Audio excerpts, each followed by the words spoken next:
Pasensya na po, ma'am. Tatapusin ko na po agad. Pasensya na po. Bakla! Hindi kita pinapasweldo para magpahinga. Bilisan mo! Sayang bayad sa'yo ang kubad mo! Kailangan kong tiisin ito para sa pangarap ko at para kina nanay at tatay. Anak, kamusta ka na dyan? Kumakain ka ba ng maayos? Opo, nay, ayos lang po ako. Huwag po kayong mag-alala sa akin, ha. Kayo po nila tatay mag-iingat palagi. Mag-ingat ka lagi, anak. Tiisin mo muna para sa pag-aaral mo. Pasensya ka na di namin kayang papag-aral ka sa kolehiyo. Opo, tay, kakayanin ko po ito. Hindi po ako susuko para sa atin. Buti nakautang ako kay Aling Mercy. May sardinas tayo ngayong gabi. Salamat po, Nay!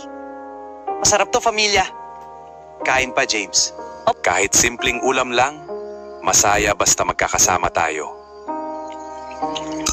Masarap po talaga basta luto ni nanay. Salamat, James. Totoo yan, ang sarap. Simple lang buhay namin. Pero doon ako naging masaya.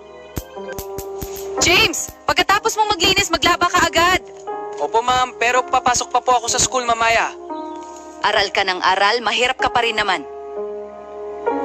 Huwag kang mangarap na makakapagtapos ka pa, bakla. Kailangan ko pong makatapos para sa pamilya ko. Hindi ako titigil hanggat hindi ko naaahon sina nanay at tatay. Kakayanin ko ito para kina nanay at tatay. Balang araw makakapagtapos din ako. Kuha mo ako doon ng tubig at huwag mong kalimutan mga tubiin! Unahin mo yung paghuhugas ng pinggan. Napapabayaan mo trabaho mo dahil sa pag-aaral. Pasensya na po, ma'am. Pinagsasabay ko lang po.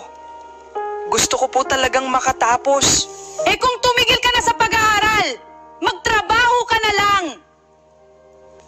James, ang dami mo nang sinira. Kailan ka matututo? Pasensya na po. Hindi na po pwedeng magpatuloy ito. Hindi ko po kayang bitawan ang pangarap ko.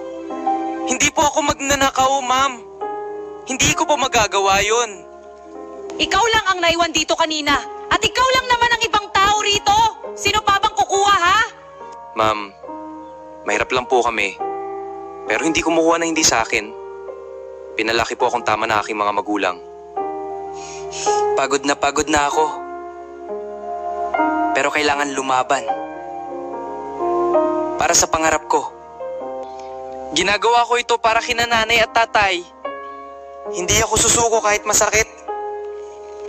Makakapagtapos ako balang araw. Lumipas ang mga araw, buwan at taon. Hindi naging madali ang buhay ni James bilang isang working student at kasambahay.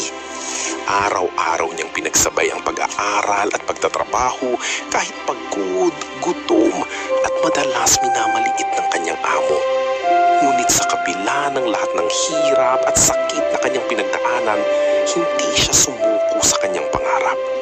Sa tulong ng kanyang sipag, tiyaga at pagmamahal sa kanyang pamilya, matagumpay niyang natapos ang kanyang pag-aaral at unti-unti